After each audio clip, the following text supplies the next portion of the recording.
इस दुनिया में या तो उसका कोई नाम नहीं है।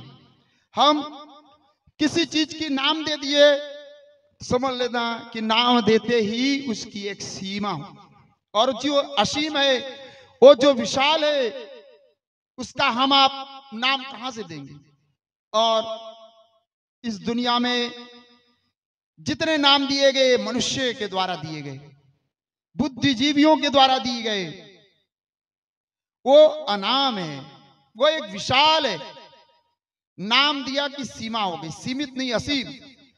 इस जगत के जितने नाम हैं उस अनाम की ओर इशारे हैं, उस अनाम की ओर इशारे हैं। तो इसलिए अविनाशी वो अनाम है, वो विशाल है। इसलिए शिव शब्द दो शब्दों में समाहित है और अपने आप में हमेशा समाधि में और ध्यान में डूबे रहने वाले महादेव, उनको किसी की फर्क नहीं है, परवाह नहीं पड़ती। देखो इस धरती पर तीन देवता हम मानते, ब्रह्मा, विष्णु और महेश। ब्रह्मा के आप लोगों ने बहुत सारे मंदिर नहीं देखे होंगे। हिंदुस्तान में गुने चुने, एक राजस्थान में पुष्कर, एक यशोत्रा के पास, ऐसे 2-3-5 मंदिर ब्रह्मा जी के हैं, बहुत ज्यादा नहीं। क्यों? ब्रह्मा जी का काम सृष्टि रचना, उनका काम हो गया, पद गया विषय। विष्णु का काम होता है संहार, पालक, विष्णु का काम पालक। लेकिन महादेव को क्या गया? देवों के देव महादेव और कालों के काल महाकाल, यानी उनको मृत्यु का देवता कहा गया। इसीलिए कहते हैं कि शमशान के वासी, जहां जाने के बाद मुलाकात होती। तो अपने परम तत्व को पाओ, जो हम आप हैं उसको जाने। ये नाम उपाधियां बाहर के रेखा, स्वर्ग नर्क भी एक भटकाए रखने वाली एक तरकीबें हैं। देखिए, यदि आपने जीवन में एक चीज चुन लिया तो दूसरी आपके जीवन में ऑटोमेटिक आने वाली। यदि आपने सुख चुना तो दुख से नहीं बच सकते, वो ऑटोमेटिक आप लोगों के सामने है। स्वर्ग की अपेक्षा रखोगे तो नरक की भी तैयारी कर लेंगे। पुण्य है तो पाप भी है। व्यक्ति जो चढ़ेगा भी तो गिरेगा भी। यदि आपने बहुत चढ़ गए तो गिरने की तैयारी भी कर लेंगे। कारण पहाड़ का शिखर ऊंचा है, बगल में खाई होने के कारण। और इस दुनिया में मेरे भाइयों, शाश्वत सुख कभी किसी को नहीं। इस दुनिया में नगद सुख कभी किसी को नहीं मिला, हमेशा उधार। हम व्यक्ति बिना भोजन के, साधारण व्यक्ति कुछ महीने जीवित रह सकता है, बिना जल के हफ्ते 10 दिन, बिना वायु के, ऑक्सीजन के मिनट 2 मिनट जिंदा रह सकता है। पर भाइयों, बिना आशा के एक पल भी जिंदा नहीं रह सकता। हम आप इसी आशा में दुख उठाए जा रहे हैं कि चलो आज कुछ अच्छा नहीं हुआ, कल कुछ अच्छा होगा। एक कहानी के माध्यम से आप लोगों को बतलाऊं, समझ जल्दी पड़ेगी।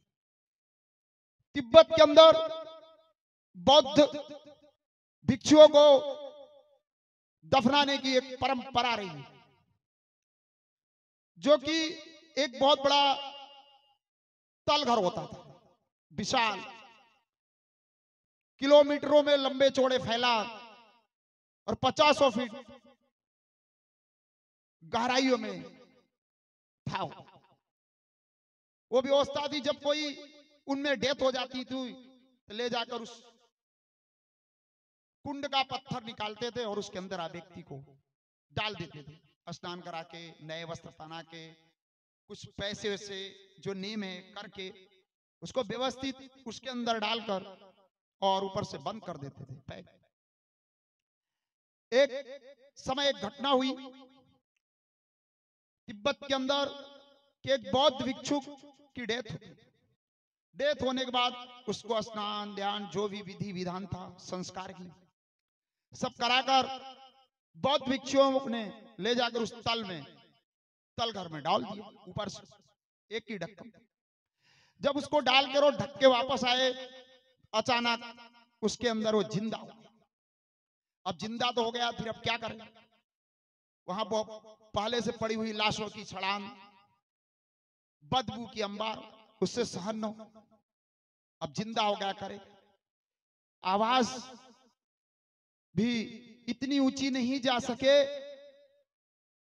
कि बाहर तक आवाज आए कि मुझे निकालो, क्योंकि ऊपर से ढक्कन लगा, बड़ा पत्थर की शिला रखी। तो उसने 1 दिन 2 दिन 3 दिन तो निकाला किसी तरह, पर उसके बाद उसको प्यास लगी तो प्यास की क्षुधा भी बुझानी है। तो जो दीवालों में जल के पानी के रिसाव थे उनकी बूंदों कर वो भिक्षुक जीवा से चाट कर अपनी प्यास पिपासा को बुझाने लगा। फिर कुछ दिन निकले, भूख लगे तो जो सड़े गले मांस के टुकड़े थे वो खाकर बिताए। पर जो भिक्षुक संत को कहते बौद्ध विचारधारा में किसी का बुरा अहित न सोचने वाला, आज वो यही ईश्वर से प्रार्थना कर रहा है कि हे प्रभु हे परमात्मा, आज कोई नहीं मरा कल कोई मर जाए। क्या प्रार्थना करता? आज कोई नहीं मरा कल कोई मर। इस तरह रोज बहुत दिन बीत गए। तब तक उसको एक चीज और, जब उसकी संतुलन बन गया तो उसने सोचा बाहर निकलेंगे तो वस्त्र भी चाहिए, पैसे भी चाहिए खर्चे के लिए। तो उसने क्या किया, जितने उस बाकी डेड बॉडियों के साथ लोगों ने पैसे डाल देते थे वो पूरा इकट्ठा करने, और वो सभी कपड़े जो पड़े थे इकट्ठा करके एक पोटली बना कि बाहर निकलेंगे तो काम में आए। और रोज यही आशा करे कि चलो आज कोई नहीं मरा कल कोई मरे। इस प्रकार लंबा वक्त निकला।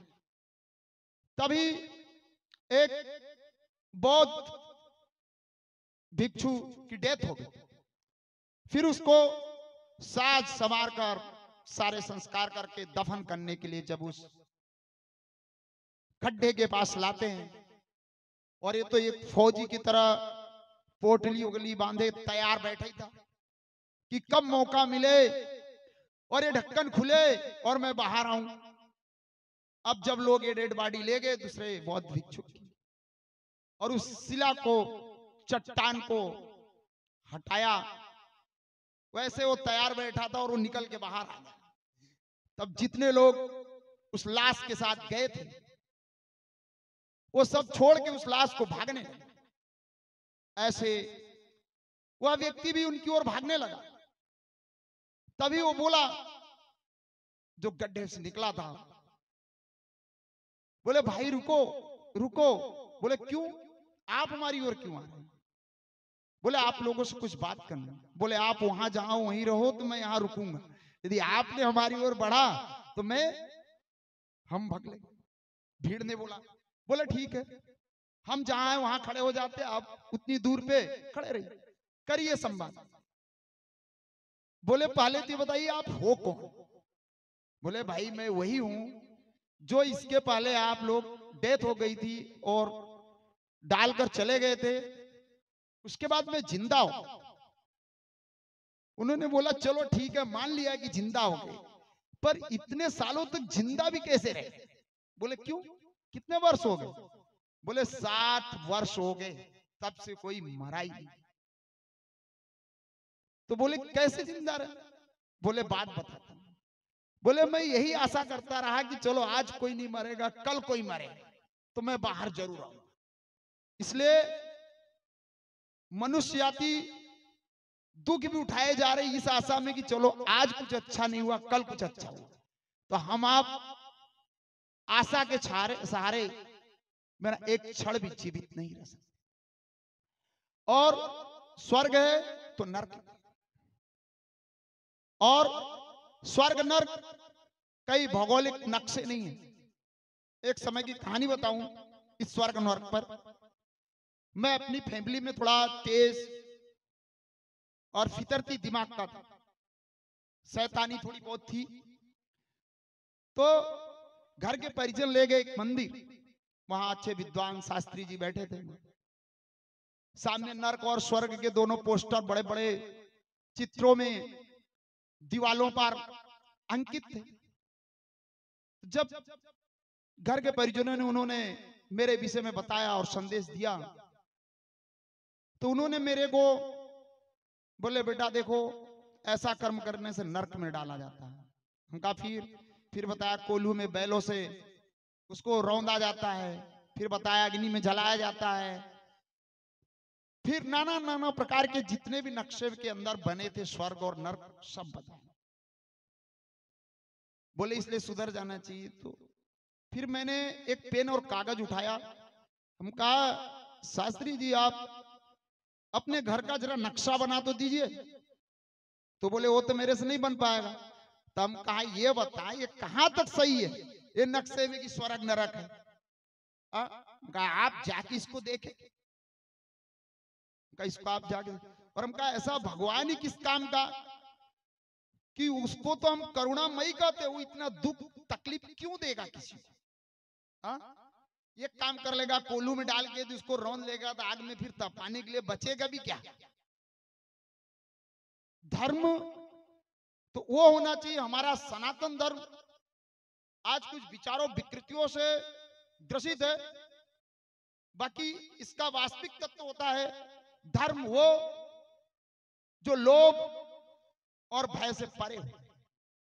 हमें जो ये नरक का भय और स्वर्ग का लोभ दिखाया गया, इन दोनों से पार है। क्या है वो? है सनातन, वो श्रृंखला है। तो इसलिए स्वर्ग नरक कई भौगोलिक नक्शे नहीं। क्या करे कि स्वर्ग मेरी मुट्ठी में हो।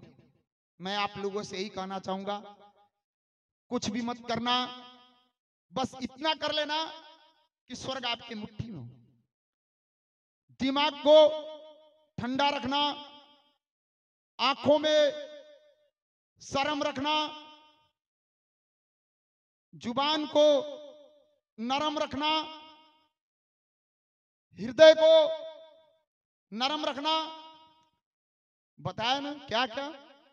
स्वर्ग जाने के पहले हमें आपको स्वर्गीय होना पड़ा। क्या करें कि स्वर्ग हमारी मुट्ठी में। तो उसके लिए मैं यही कहना चाहूंगा, इतना करना, दिमाग को ठंडा रखना, आंखों में शर्म रखना, जुबान को नरम रखना, दिल में रहम रखना और जेब को थोड़ी बहुत गर्म रखना। बस उससे बड़ा स्वर्ग नहीं। और हम आप जीवन में आए, धरती में आए, जीवन में चाहे हम आप सभी धर्मों के धर्म ग्रंथ, शास्त्र, कुरान, बाइबिल, जिन सूत्र, धम्मपद, जितने सभी धर्मों के चाहे हम आप धर्मशास्त्र पढ़ डालें, तो भी भाई जीवन समझ में आए ऐसा कोई जरूरी नहीं। पढ़ने जैसा है तो दो ही शास्त्र पढ़ने जैसा है, एक जन्म और एक मृत्यु। जन्म हमारा आपका पहला तट है, पहला किनारा है जीवन का, और मृत्यु आखिरी तट। हम आप जितने लोग यहां बैठे हैं सबके साथ एक किनारा सबका छूट गया है। वो क्या? जन्म का किनारा। और अब एक ही किनारा बाकी है, मृत्यु का। और मृत्यु को जानने के लिए, ये शरीर से पार जाने के लिए ये पूरा समय बाकी है। कि कैसे हम जान ले और समझ लें। तो ये जन्म और मृत्यु दो किनारों के बीच हमारी आपकी जीवन रूपी सरिता बह रही है और प्रवाहित हो रही है। तो जन्म शास्त्र और मृत्यु शास्त्र कि हम आए किस लिए है और हमें जाना कहाँ है, इतना तो हम समझे जाने। हम अपनी दुनिया में मशगूल हैं। हम यही सोच के बैठ गए कि अब बस ऐसो आराम, घर, मकान, सुख सुविधा, एसी कार सब ऐसे अब जमा रहे, कोई टेंशन नहीं। मेरे भाई, ये यहाँ इंसान का पूरा तंबू लग भी नहीं पाता ढंग से कि उखड़ने का नंबर आ जाता है। जब तक मौत का डंका आ जाता, पूरी तैयारी भी नहीं होती, उसके बाद उसकी आवाज आ जाती है, तो पूरे तंबू टेंट हम लगा भी नहीं पाते, तब तक उखाड़ने का आदेश आ जाता है कि हम निकलो। जो हम आप इतनी तैयारियों और व्यवस्थाओं में लगते हैं, कहते हैं ना, इसलिए लोग बोलते हैं स्वामी विवेकानंद की आत्मकथा पढ़ो, महात्मा गांधी की आत्मकथा पढ़ो। भाई वो उनकी है, उनके काम आएगी, अपने काम आने वाली नहीं। पढ़ना है तो खुद की आत्मकथा पढ़ो, खुद के विचारों को पढ़ो, आपके लिए वो ज्यादा सार्थक और उपयोगी सिद्ध होगा। अपने आप की जब आप झांकोगे तो कहते हैं कमजोरियों के बादल से बाहर निकला मेरे बंधु। अपने अंदर जो कमियां हैं, कमजोरियां हैं, जो विकृतियां हैं, जो अवगुण हैं, हम जब अपने आप को पढ़ेंगे तो वो चीज शास्त्रों ग्रंथों में नहीं मिलेगी, वो हमारे अंदर मिलेगी। तब हम उस बीमारी और उस कमजोरियों से बाहर निकल पाएंगे। तो अपने को पढ़ना अनिवार्य नहीं, जरूरी है। 24 घंटे में 23 घंटे संसार को दे देना, सबको दे देना, लेकिन 1 कलाक सुधी यानी 1 घंटे समय अपने आप को, अपने विचारों को, अपनी सोच को, अपने आप के लिए। तुम सोचो कि दिल का दौरा न आए तो उसके लिए एक काम करना, धन संपत्ति, घर, मकान सब दे देना। यदि आप सोचो कि कभी आपको दिल का दौरा न आए तो धन संपत्ति मकान भले सबको दे देना, पर अपना दिल जो है सिवाय दिलवर के, उस परमात्मा के, किसी को मत देना। यदि वहां किसी ने जगह बना ली तब दौरा आना जरूरी है। तो क्या बोला, भले सब दे देना लेकिन दिल सिवाय दिलवर के किसी को मत देना, यदि आप दुखी नहीं रहना चाहते हो तो।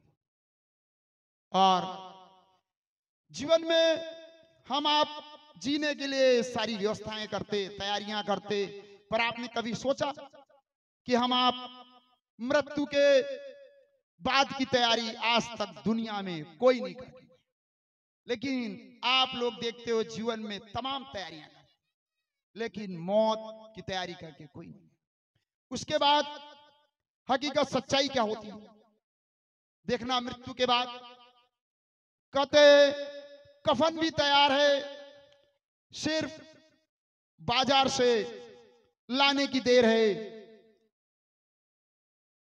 क्या कफन भी तैयार है, सिर्फ बाजार से लाने की देर है। इस दुनिया में बांस और मूंज भी तैयार है, ऑर्डर दिए कि लाने की देर है। रोने वाले भी तैयार हैं, सिर्फ श्वास बंद होने की देर है। अर्थी उठाने वाले भी तैयार हैं, सिर्फ गांव और गली मोहल्ले में खबर करने की देर है। और आपकी अर्थी उठकर कहते हैं जीवन का अर्थ समझ लेना। जब मौत दो बातों पर हंसती है, तो कहते हैं जब आपकी अर्थी चिता पर गई कि सारी अस्थियां बिखर के खाक हो, अस्थियां बिखर के खाक न हो, इसके पहले अंतर आत्मा से उस परमात्मा के प्रति आस्था को जगा लेना।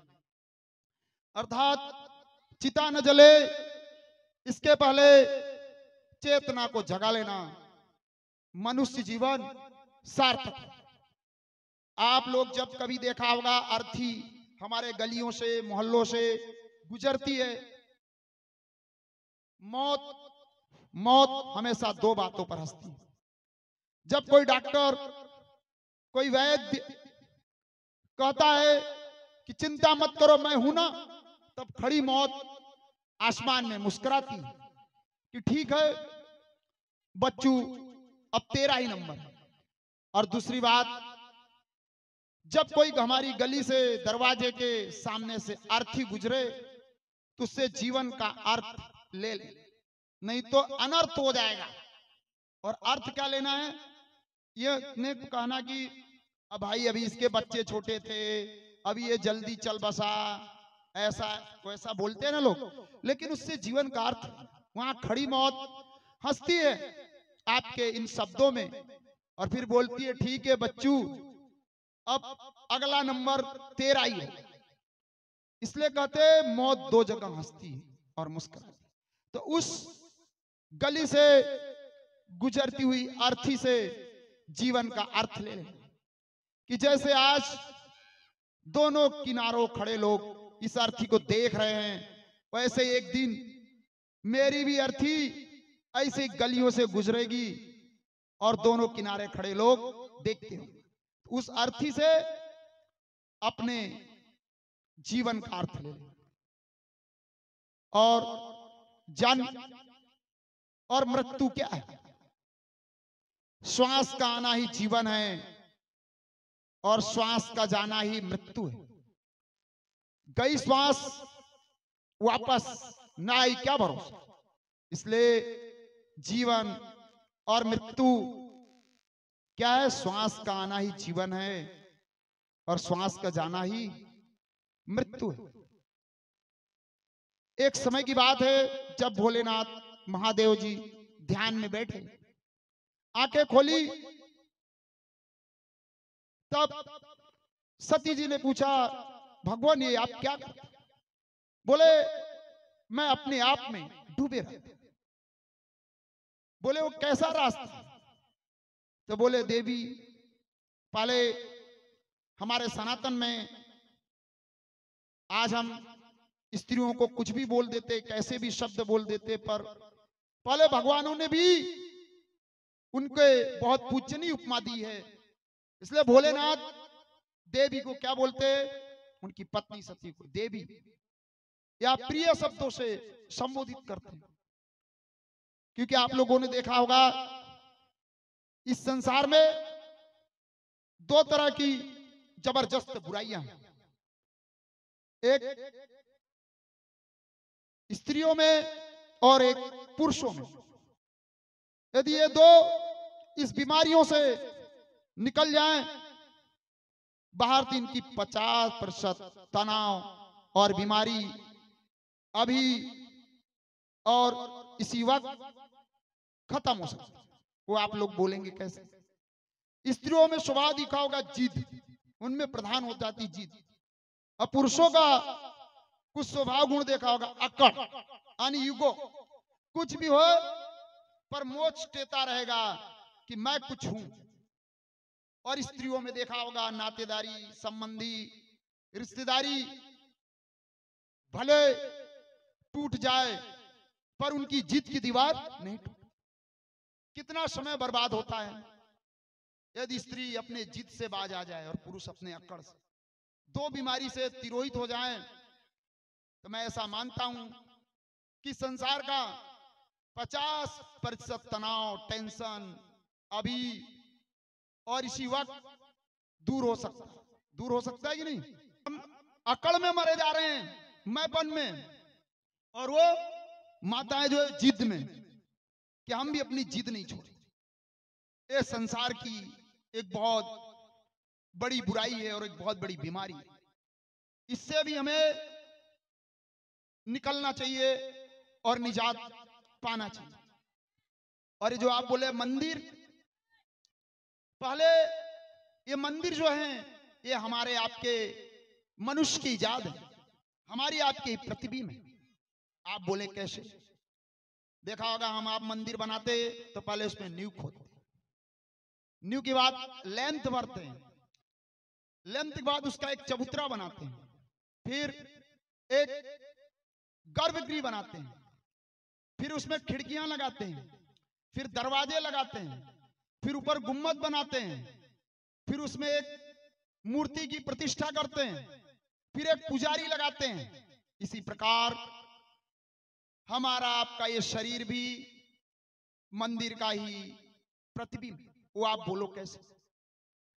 संस्कार ही हमारी आपकी नींव है। हम आप समझे कि संतान के जन्म लेने के बाद उसमें हम संस्कार डाल पाएंगे, तो ये आप गलत दिशा में।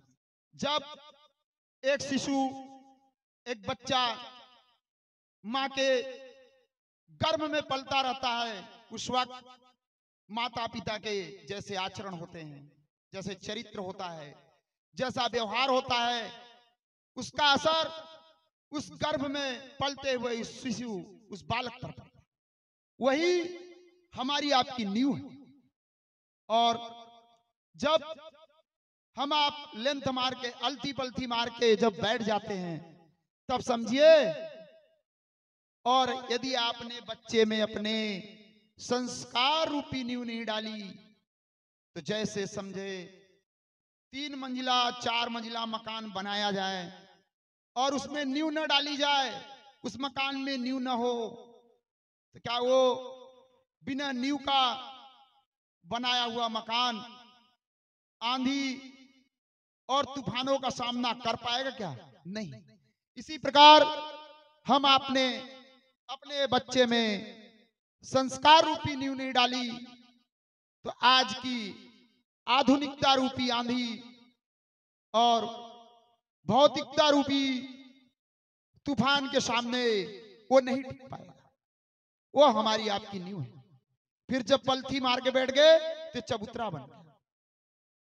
लेन पेट को ही अपने समझो गर्भगृह, आंख और कान को ही समझो इस मंदिर की खिड़कियां, मुख को ही समझ लो जिस दिन दरवाजा, सिर को ही समझो गुम्मद, हृदय में बैठी हुई आत्मा ही समझो इस मंदिर की मूर्ति, और मन जो इधर उधर भटक रहा हो उसको पुजारी बना के लगा लो वहां, तो क्या काम नहीं चलेगा? इस तरह से भी पहले था। अब इस दुनिया में हमारे जितने भगवान हैं, जितने देवी देवता, जिन भी महापुरुषों को, सत्पुरुषों को, देवियों को हम मानते हैं, आप लोगों ने एक प्रतिकार देखा सनातन का। हर देवी देवता के हाथों में शस्त्र के साथ, शास्त्र दोनों, शस्त्र और शास्त्र दोनों से सुसज्जित है। हमारे जितने भगवान हुए सब अशुभ के खिलाफ संग्राम किया, युद्ध लड़े, कायर नहीं रहे, पलायनवादी नहीं रहे, भीरू नहीं रहे, डट के हमारे सभी भगवान देवियों ने, हम दंत कथाओं में भी और शास्त्रों में, पुराणों में भी पढ़ते हैं, सुनते हैं कि सबने अपने जीवन में एक संघर्ष किया, संग्राम किया और युद्ध लड़े, और इतने विशाल सनातन को अस्तित्व रखने के लिए उन्होंने बड़े बड़े महाभारत, बड़े बड़े युद्ध लड़े, देवासुर संग्राम।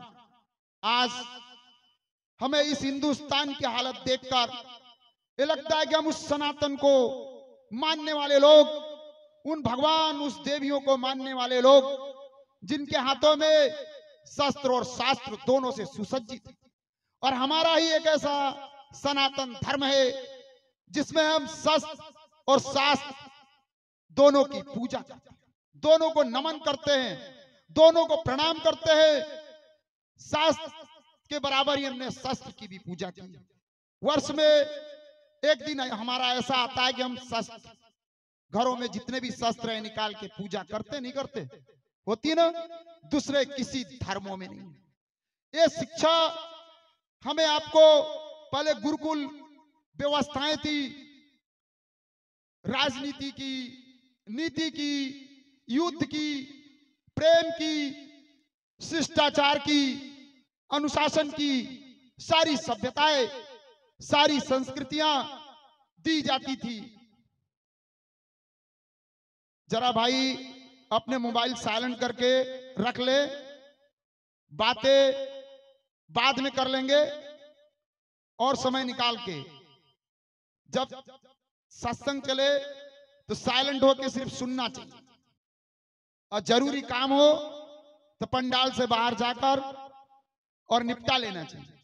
न कि यहाँ उचित, मच्छर तो सिर्फ खून चूसता है, लेकिन मोबाइल तो पूरा मगज ही खा जाता है, चूस जाता है। तो जितना हो सके मोबाइल इस्तेमाल का भी टाइम टेबल होना चाहिए कि हमें इतने बजे ही ये काम करना है। हर समय हर व्यवस्थाओं में बैठे रहें तो आवश्यकता नहीं है कि हम आप बातें करें, फिर आप लोग अपनी कर लेते, फिर हम आप आमने सामने हुए क्यों? तो उस धर्म को मानने वाले हम लोग हैं। कहते मेरे भाइयों और बहनों, स्वाभिमान से बढ़कर कोई चीज नहीं है जीवन में। अहंकार नहीं होना चाहिए, लेकिन स्वाभिमान हमारा आपका एक है। अहंकार नहीं होना, निरहंकारिता। आपके जीवन में सब कुछ होकर, सब कुछ बचाकर भी यदि आपका स्वाभिमान खो गया तो सब कुछ होने का कोई मूल्य नहीं है। और सब कुछ खो जाए और स्वाभिमान कायम है तो वही महत्वपूर्ण की बात है। तो हमारे भगवानों ने युद्ध लड़े और हमें वो शिक्षाएं दी कि हमें हमारी संस्कृति को बचाने के लिए, धर्म को बचाने के लिए, राष्ट्र की रक्षा के लिए, राष्ट्र को बचाने के लिए हमें शस्त्र की आवश्यकता है, और इनको जानने के लिए, पूजने के लिए, समझने के लिए शास्त्र की जरूरत है। तो आज हम आप इतने भयभीत, डरी हुई कौमें कैसे हो? जिनके भगवान श्री कृष्ण दुनिया के इतिहास में, यदि हम सभी धर्मों को छोड़ दे, सभी धर्मों पर पीत वर्ण चढ़े हुए हैं, लेकिन हम सनातन में देखे तो इतने आंधी और तूफान के बीच एक कृष्ण रूपी सितारा चमकता हुआ जो देखा होगा, जन्म हुआ तो हमारे आपके यहाँ कोई बच्चा, कोई संतान जन्म लेती है, तब हम ताली बजा, ढोलक बजाते हैं। ढोलक न बजाएं तो ताली तो बजा ही देते हैं खुशियों में। लेकिन हमारे दुनिया में एक ऐसा हमारा अवतार भगवान श्री कृष्ण हुए कि कोई ढोलक तो ढोलक, कोई ताली बजाने वाला भी नहीं था, और जन्म भी गुप्त रखा गया। फिर भी उन्होंने अपने जीवन में कितने महान कार्य किए। उनके जन्म के साथ ही मृत्यु लगी रही, कंस रूपी राक्षस लगा, कितनी खोजें करना, कितने राक्षसों को भेजना। यानी भगवान श्री कृष्ण के सामने बचपन से कितने आंधी, कितने तूफान, कितने वावाजोड़, सुनामी आते रहे, सबका उन्होंने सामना किया। यानी उनकी अंतर ज्योति कितनी अकंप रही, तो हमें उनसे भी कुछ सीखने को चाहिए। कृष्ण ने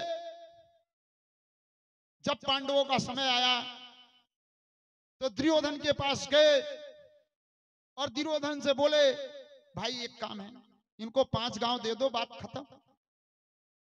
उन्होंने बोला, तू ग्वाला है, तेरी गाय संभाल, हम सम्राटों का न्याय तू क्या करेगा?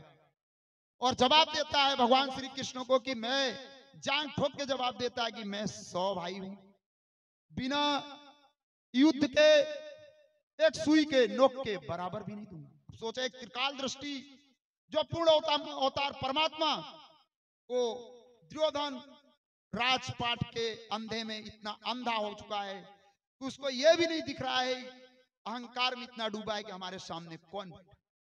उसको एक ग्वाला शब्दों से संबोधित किया कि जा ग्वाला, और जांग ठोका कि कृष्ण सुनो, हम 100 भाई हैं और बिना युद्ध के एक सुई के नोक के बराबर। कृष्ण ने बोला ठीक है भाई, आप सम्राट हो, स्वीकार है।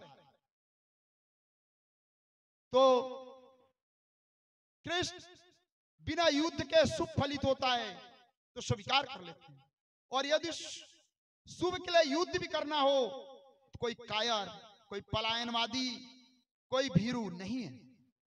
तो उन्होंने युद्ध को भी स्वीकार किया, और युद्ध को स्वीकार करके आप लोगों ने कहानियां सुनी, अर्जुन मैदान छोड़ रहा था, उसको जबरन युद्ध के दावानल में उतारा कि नहीं तेरे को लड़ना ही।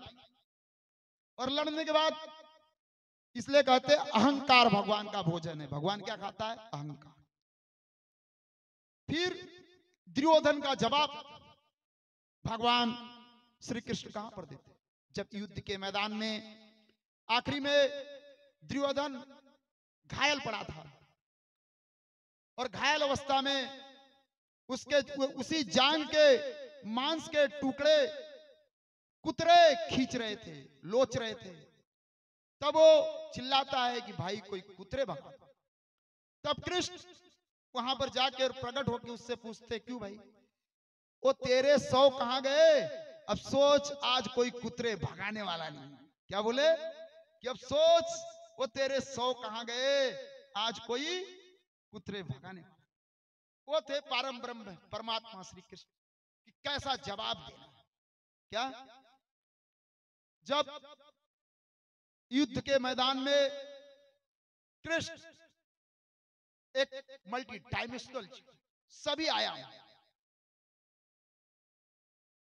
कहते हैं भगवान यदि उतरा तो सब में तो अंश उतरा है, लेकिन कृष्ण में पूर्ण परमात्मा उतरा, सभी रंग उसमें समाहित है। राम में एक अंश से उतरा, राम मर्यादा के बाहर नहीं जाए।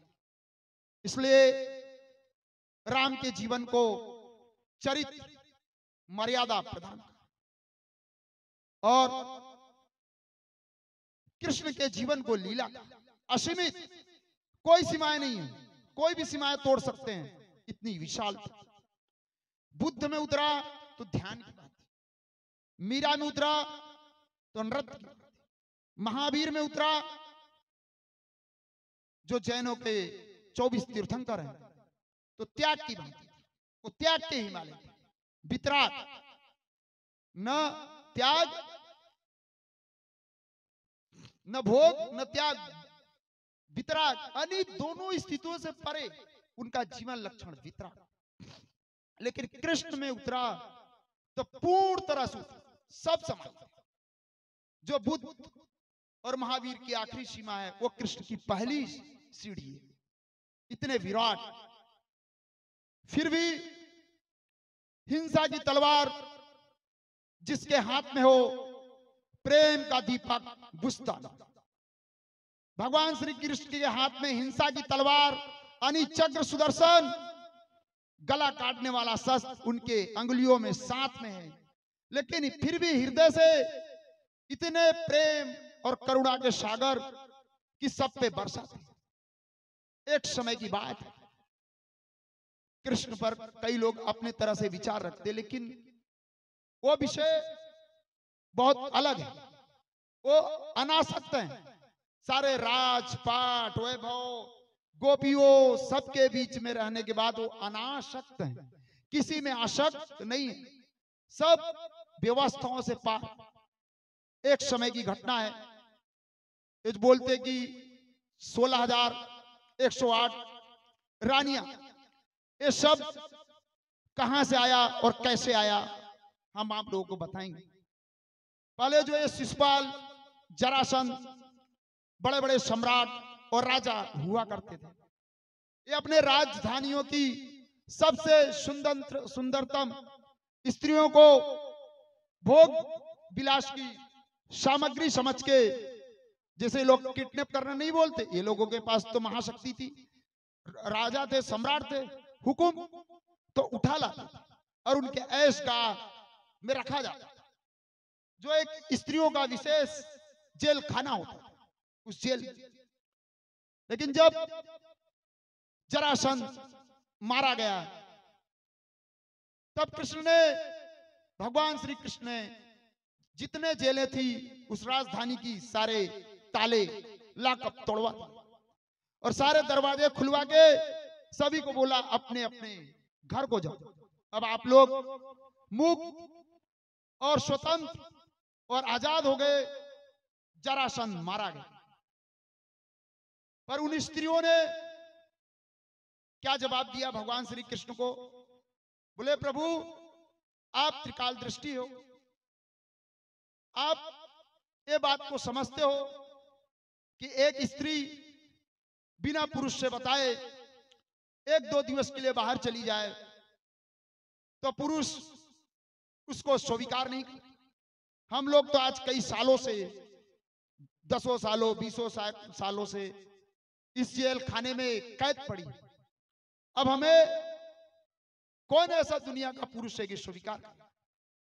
तब कृष्ण दोनों हाथे भगवान श्री कृष्ण आसमान की ओर उठाए हुए बोलते हैं, ऐसी बात है तो कहते हैं कृष्ण कि ऐसा परमात्मा ही किस काम का जो सारे जगत को अपने आलिंगन में, अपने प्रेम में ले लेता हो। तब सब के अंदर इतनी गहरी प्रेम की वर्षा हुई कि जो जहां थे उनको अपने आप में अपने साथ कृष्ण ही दिखाई पड़ते। इतनी गहरी बात कृष्ण के साथ। और देखिए इतना बड़ा जिसके अंदर प्रेम, विशाल हृदय, इतनों को अपना लिया कृष्ण ने, इतनी विशालता। और इतने बड़े कुशल राजनेता भी थे कि पूरे राजा महाराजाओं को 2 गुटों में लड़ा के और 18 दिन में पता था, 18 दिन में मारू में 18 एक छोड़ी सेना का मतलब होता है 125 करोड़। जैसा युद्ध ही नहीं हुआ, सबसे बड़ा वर्ल्ड वार, विश्व युद्ध। आज ये सब आविष्कार जो हम देख रहे हैं उस महाभारत की देन, उसी के सूत्रों पर आधारित सारे रिसर्च यूरोप कंट्री, अदर कंट्रियों में वैज्ञानिकों ने किए तो उस पर सफलता।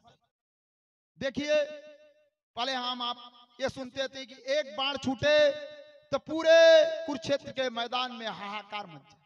तो वो क्या थे? मिसाइल नहीं थे तो और क्या थे? शस्त्रों के रूप बदलते हैं, ढंग बदलते हैं, पर थे।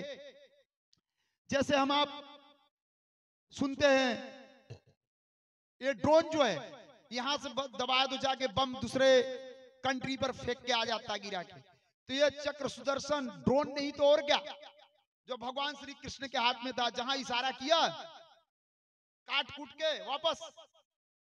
तो ये पहले था, क्योंकि आज तक धरती में उससे बड़ा कोई युद्ध नहीं हुआ।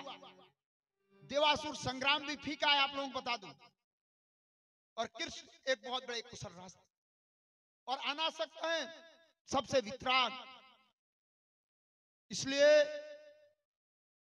इतने बड़े विशाल, एक बहुत बड़े मनोचिकित्सक, मन के डॉक्टर, जो अर्जुन की ठीक रग को पकड़ लेते हैं।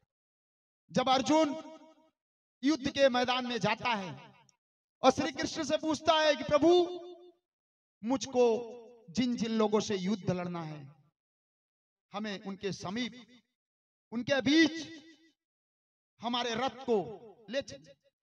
भगवान श्री कृष्ण ले गए। सामने गुरु द्रोणाचार्य, भीष्म पितामह, अन्य तमाम प्रकार के दादा परदादा, सभी मेहमान अतिथि युद्ध के मैदान में खड़े। तब अर्जुन बोलता है कि प्रभु, ऐसे सम्राट बनने से और ऐसे राजा बनने से अच्छा है भिखारी बनना।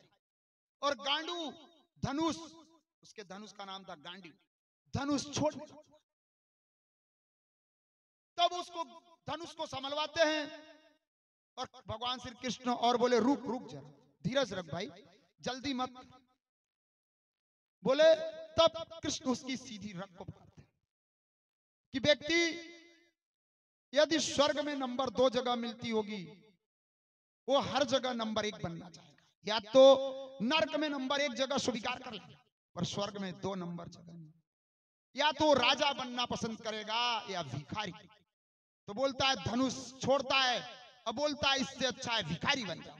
ऐसे राजा बनने से अच्छा है अपने परिजनों, उसके मन में आसक्ति और मोह आ जाती है। भीष्म पितामह, गुरु द्रोणाचार्य जैसों को हम हमारे हाथों से मारे, ये शोभा नहीं देता।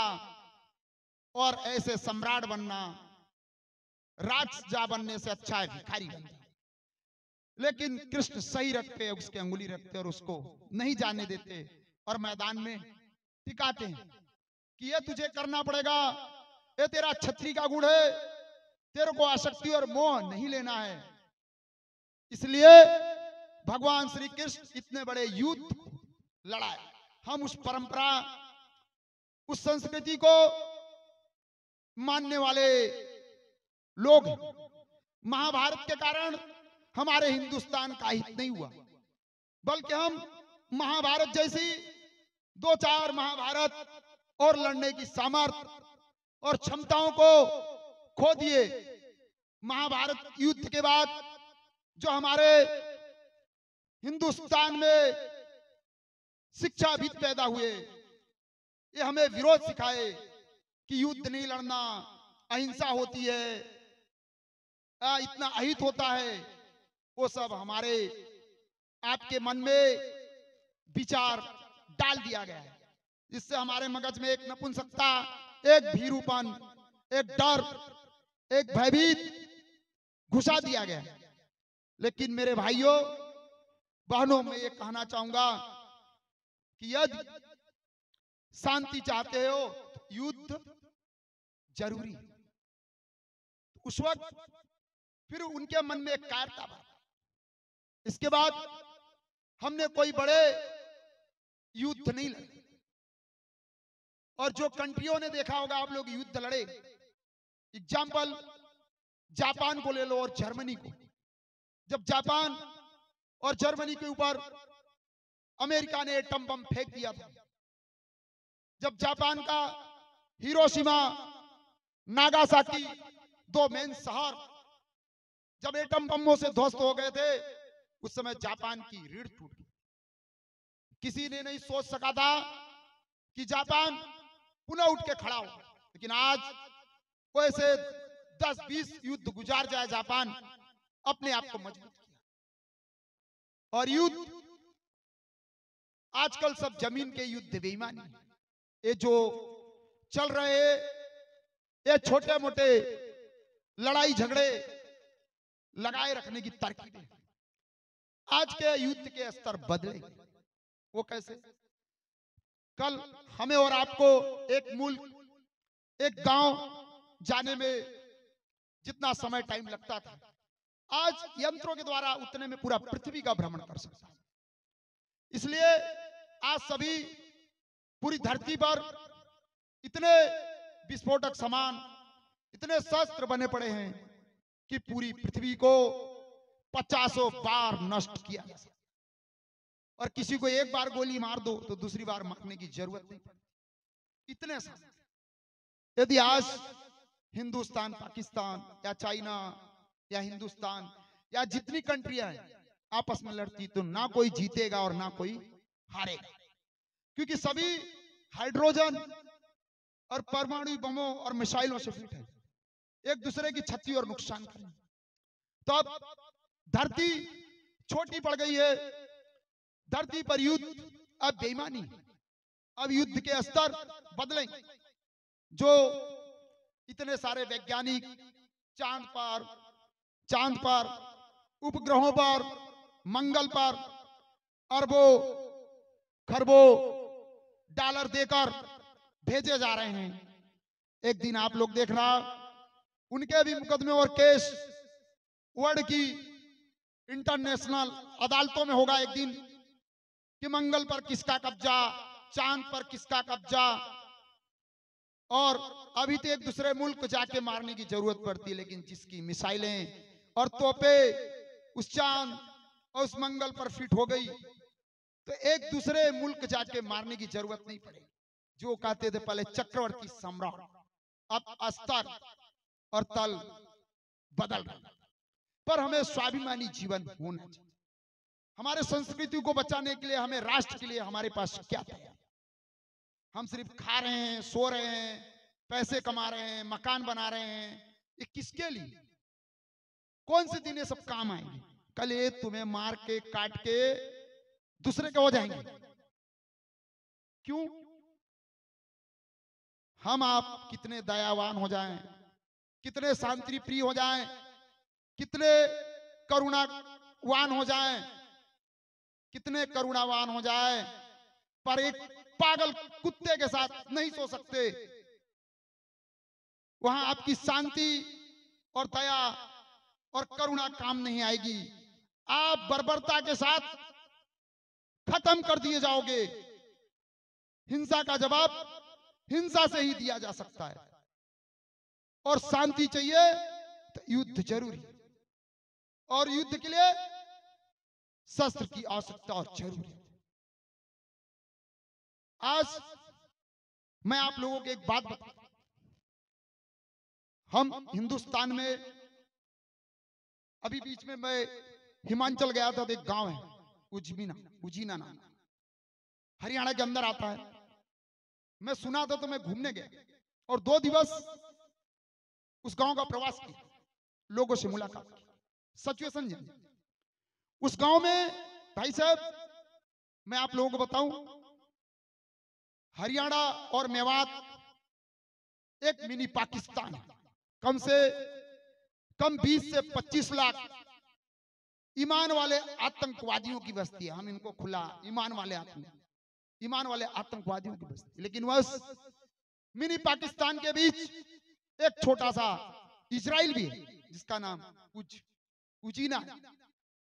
उस गांव में 1947 से वो उजीना नामक गांव के लोगों ने पहली बात 1947 से भाईचारा खत्म कर दिया कि हम आपके कभी भाईचारे नहीं हो सकते, यानी संबंध नहीं रखा इस ईमान वाले आतंकवादियों से।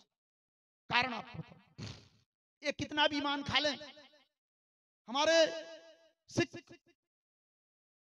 पंथ के गुरु गोविंद सिंह ने एक समय बोला था, और उनके सामने संकट की परिस्थिति आई, मुगलों के खिलाफ जंग की प्लानिंग कर रहे थे।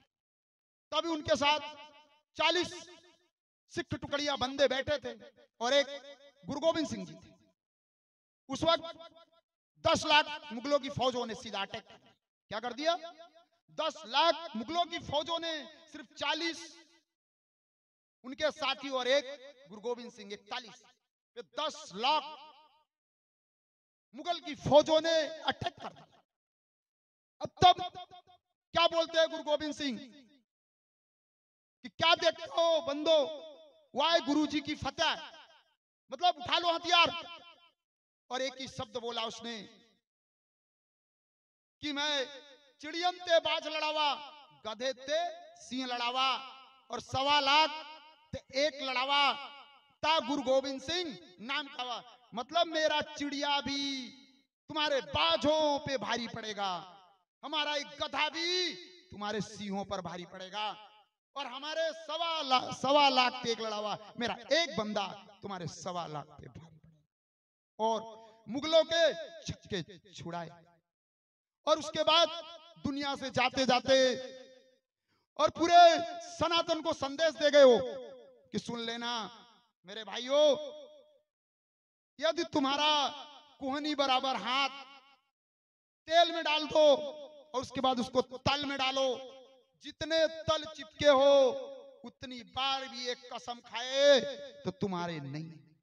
ये सब हमारे नहीं, हमारे महापुरुषों, जिसने बलिदान दिया, जिसने राष्ट्र और धर्म की रक्षा के लिए महाराणा प्रताप जैसे, शिवाजी जैसे, गुरु गोविंद जी जैसे बलिदान हुए और पूरा जीवन सुख सुविधाओं में नहीं व्यतीत किया, धर्म और राष्ट्र की रक्षा के लिए बलिदान किया, अपनी संस्कृति को जीवित रखने के लिए, इस ज्योति को अखंड देने के लिए जो हम आप जल से कर रहे हैं।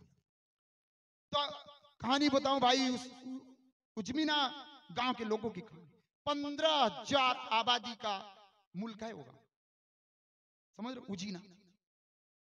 उसके चारों तरफ 20 से 25 लाख, मेवात और हरियाणा आपने सुना होगा, नू, ये सब 20 से 25 लाख ईमान वाले आतंकवादियों की बस्ती। वहां सिर्फ 15,000 एक गांव उजीना जो हिंदू की आबादी। पर यह मिनी पाकिस्तान है तो मिनी इजराइल है। अब आप पूछे कैसे? 1947 से इन्होंने डिसीजन ले लिया पूरे गांव ने कि हम भाईचारा खत्म। तब से उन्होंने किसी भी ईमान वाले आतंकवादी को अपने गांव में नहीं बसने दिया, समझिए। उसके बाद अचानक 1992 में एक दंगा भड़का और उस 15,000 गांव में पूरे हिंदू हैं। हिंदू माने टोटल हिंदू, जाति नहीं कि ब्राह्मण है, ये क्षत्रिय है, ये वैश्य, ये नहीं। उन्होंने पूरा जाति नाम की, ये दलित है, ये जाति नाम का कीड़ा निकाल के फेंक दिया। उजीना गांव के लोगों ने जाति शब्द नाम का जो कीड़ा है निकाल के फेंक दिया। बोले वनली वाला, हम सब हिंदू और हम एक। तो उजीना गांव में 1992 में मेरे भाइयों एक हिंदू लड़के को ईमान वाले आतंकवादी उठा ले और आज तक उसका पता नहीं चला, काट डाला कि मार डाला क्या, आज तक उसका लापता। तब से वहां के हिंदुओं ने और सभी युवाओं ने संगठित हुआ और एक साल के अंदर 1,000 सेकुलरों ईमान वाले आतंकवादियों को मौत के घाट उतार दिया। एक के पीछे एक साल के अंदर 1,000। तब से उन लोगों का रास्ता भी बंद करके जाते और ज्यादातर उन्होंने अपने बेटियों और बेटों को आर्मी मिलिट्री ज्वाइन करा, क्योंकि हमें तो ये चारों तरफ मिटाएंगे ही, मिटने की तैयारी। तब मैंने उनकी खूबियां जान के चाहा कि आज हमारे हिंदुस्तान के 10% भी हिंदू आवाम इस उजीना गांव के हिंदू विचारधारा पर चल जाए तो ये जो ईमान वाले आतंकवादी हमारे हिंदुस्तान के मशूबों के साथ जो इनकी इरादे हैं, तो इनको ढीला किया जा सकता है, इनको नस्ता नाबूद मिटाया जा सकता है। आज हमारे शिवाजी महाराज, आज हमारे अंदर जातियां, भाई जाति कोई ब्राह्मण घर पैदा होने से ब्राह्मण नहीं होता, कोई छत्री घर पैदा होने से छत्री नहीं होता, कोई शूद्र के घर पैदा होने से शूद्र नहीं होता, कोई वैश्य के घर पैदा होने से वैश्य नहीं होता। गुण होने चाहिए, कर्म होते हैं। आप ये गुण, ये तत्व सभी में विद्यमान है। आप ही जब सुबह नींद से उठते हो, जब शरीर की मैलें धोते हो, गंदगियां साफ करते हो, स्नान इत्यादि जब तक करते हो, तब आप शुद्ध हो। वो अवस्था ही आपकी शुद्ध की। जब आप स्नान इत्यादि करके मंदिर में पवित्र अवस्था से जाते हो, पूजन पाठ के लिए पवित्र मंत्र पढ़ते, तब आप ब्राह्मण, वो आपके वो गुण, वो अवस्था। जब आप किसी बिजनेस, व्यापार, लेन देन की बातों में, चर्चा में मशगूल होते, तब आपकी अवस्था वैश्य की। जब आप स्वाभिमान की रक्षा के लिए, धर्म की रक्षा के लिए, सच के रक्षा के लिए, जब आप मरने मारने पर उतारू हो जाते हो, सर कलम करने और कराने दोनों पर उतारू हो जाते, तभी आपको छत्री। तो सब मनुष्य में बरकरार है, सब मनुष्य में वो गुण है, अलग से जातियां नहीं। हम सिर्फ सनातन और आर्य कहे जाते थे, ये जातियां कुछ अहंकार ईगो वालों ने बने। नहीं, हमारे आपके बीच मनुष्य के बीच कौन सी छुआछूत? हमें हमारा शत्रु बोध होना चाहिए। हमारा शत्रु कौन है मालूम? जो हमें काफिर समझे, जो हमारी बहन बेटियों के साथ हिंसक, बलात्कार, रेप और हमारे क्रूर दृष्टि से हमें मिटाने के लिए सोचे, जो सोचे इनके घर मकान कब्जा करना है। देखो आप मकान बनाने, घर बनाने, पैसा कमाने में, लेकिन वो इतने सारे बच्चे पैदा करके वो देश कब्जाने में लगे। क्या लगे? वो देख रहे हैं कि तुम किसके लिए कमा के रख रहे हो। भाई साहब, केरल के अंदर मैं एक बार घूमने गया, एक एरिया मालावा, जहां हमारी पूरी सनातनी और हिंदू आवाम जातियों में बटी हुई थी और सब करोड़पति और उद्योगपति थे। लेकिन उन्होंने एक भूल की, एक भूल की। कुछ उनको जो धन का आया था अपने बेटों और बेटियों को शस्त्र और शास्त्र की शिक्षा देने में लगा। आज हमारे बच्चों को कॉन्वेंट स्कूल, ए स्कूल पढ़ा रहे हैं, लेकिन उसको शस्त्र की शिक्षा कब दोगे? इससे तो नपुंसक और कायर बन। हमें दोनों चीजों का गुण और ज्ञान देना हमारे दीकरे और दीकरियों में जरूर, साहस और विल पावर जगाना भी जरूरी। उस मालावार में अरब कंट्री से रातों रात पैसे और पूरे ईमान वाला आतंकवादी हथियार लेकर भिड़ गए। हम शांति की पुकार कराते रहो, बचाओ बचाओ, तब हमें कोई बचाने नहीं आएगा। बोला ना, पागल कुत्तों के साथ आप नहीं सो सकते और बर्बरता के साथ काट दिए जाओ। और शांति के लिए युद्ध जरूरी और युद्ध के लिए शस्त्र जरूरी, तब वो काटे जाएंगे। उनको कोई बचाने नहीं आया। उनकी महले बिल्डिंगे कब्जा कर लिया, बेटियों को कब्जे कर लिया, हिंसा, रेप, बलात्कार, मारना, काटना हमारी तैयारी नहीं थी। हम शांति लेकर चलते थे। अरे भाई, ये आपकी शांति और दया और करुणा वहां पर काम नहीं आई।